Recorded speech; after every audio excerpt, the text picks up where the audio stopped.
Item ಯಾವುದೇ ಇರಲಿ try ಮಾಡಿ ಆಚಿ ಚಿಕನ್ ಮಸಾಲಾ.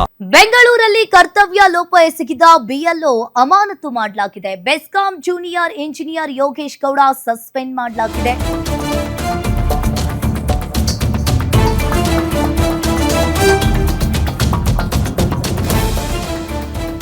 ಬೆಂಗಳೂರಲ್ಲಿ ಕರ್ತವ್ಯ ಲೋಪ ಎಸಗಿದ ಬಿಎಲ್ಒ ಅನ್ನ ಅಮಾನತು ಮಾಡಿದ್ದಾರೆ. BESCOM junior engineer Yogesh Gowda suspend ಆಗಿದ್ದಾನೆ. ಕೆಆರ್ಪುರಂ ಇಆರ್ಒ ಡಾಕ್ಟರ್ ಬಸವರಾಜ್ ಮಗಿ ಆದೇಶವನ್ನು ಹೊರಡಿಸಿರುವಂತದ್ದು. ಕೆಆರ್ಪುರಂ ಮತಗಟ್ಟೆ 394ಕ್ಕೆ ನೇಮಕ ಮಾಡಲಾಗಿತ್ತು ಅವರನ್ನ. ಇಲ್ಲಿ ಕಾರಣ ಕೇಳಿ ನೋಟಿಸ್ ಕೊಟ್ಟಿದ್ರು ಕೂಡ ಉತ್ತರವನ್ನ ನೀಡಿಲ್ಲ ಯೋಗೇಶ್. ಕರ್ತವ್ಯ ಲೋಪದ ಆರೋಪದಲ್ಲಿ ಅಮಾನತು ಮಾಡಿ ಆದೇಶವನ್ನ ಹೊರಡಿಸಿದ್ದಾರೆ. ಜಿಬಿಎ ವ್ಯಾಪ್ತಿಯಲ್ಲಿ ಬಿಎಲ್ಒ ಅಮಾನತು ಮಾಡಿದ ಮೊದಲ ಪ್ರಕರಣ ಇದು. ಬೆಸ್ಕಾಂ ಜೂನಿಯರ್ ಅನ್ನೋದು ಗೊತ್ತಾಗ್ತಾ ಇದೆ.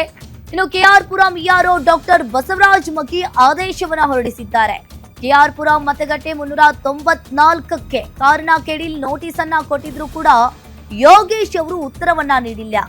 ಕರ್ತವ್ಯ ಲೋಪದ ಆರೋಪದಲ್ಲಿ ಅಮಾನತನ್ನ ಮಾಡಿ ಆದೇಶವನ್ನ ಹೊರಡಿಸಲಾಗಿದೆ. ಇದು ಬಿಎಲ್ಒ ಅಮಾನತು ಮಾಡಿದ ಮೊದಲ ಪ್ರಕರಣ ಇದಾಗಿದೆ.